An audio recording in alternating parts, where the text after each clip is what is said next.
Ikaw ba yung bagong yaya na pinadala ng agency? Opo, ma'am. Ako po si Carla, ma'am. Nasaan yung papers mo?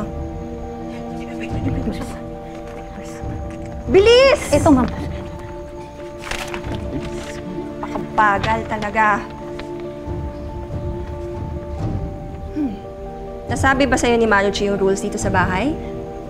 Nasaan na kayo banda?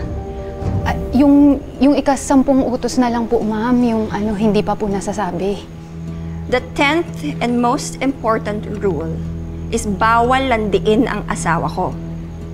Si Edgar, sa akin lang. Okay? Opo, ma'am. Gawin mo lang yung trabaho mo bilang yaya ng anak ko and wala tayong magiging problema. Opo, ma'am. Naintindihan mo? Opo, ma'am. Marichu, kuhanan mo nga ako ng freshly squeezed orange juice. Bilisan mo, ha?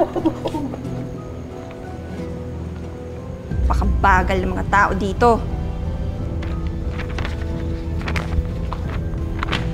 Carla, right? Opo, ma'am. Halikan mo yung paa ko. Po. Bingi ka? Halikan mo ang paa ko.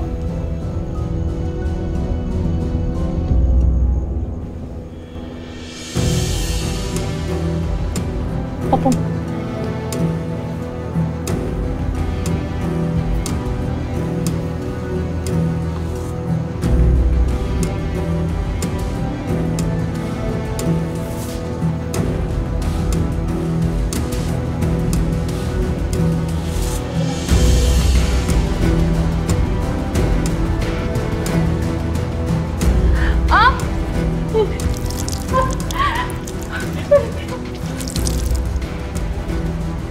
Oops!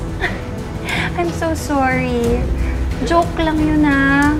Hindi ko talaga gusto na ipahalik sa'yo yung paa ko. Oh, tayo ka na dyan!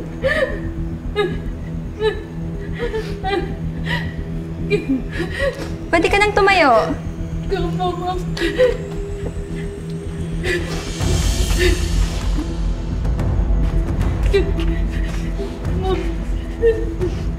Ang gusto ko talagang gawin mo, maligo ka. Amoy araw ka na kasi napakabaho mo.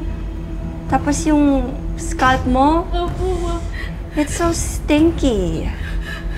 Marichu, pagkatapos niya maligo, make sure na ibigay agad sa kanya yung maid's uniform. Okay? Opo, ma'am. Naku. Opo. Sayang naman yung orange juice ko. No?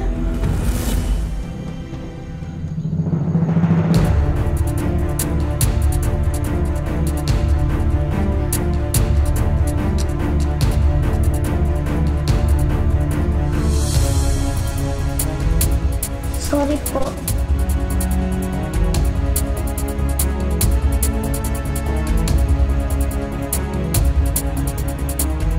Babe, anong ginagawa niya dito? Anong ginagawa niya sa pamamahay natin?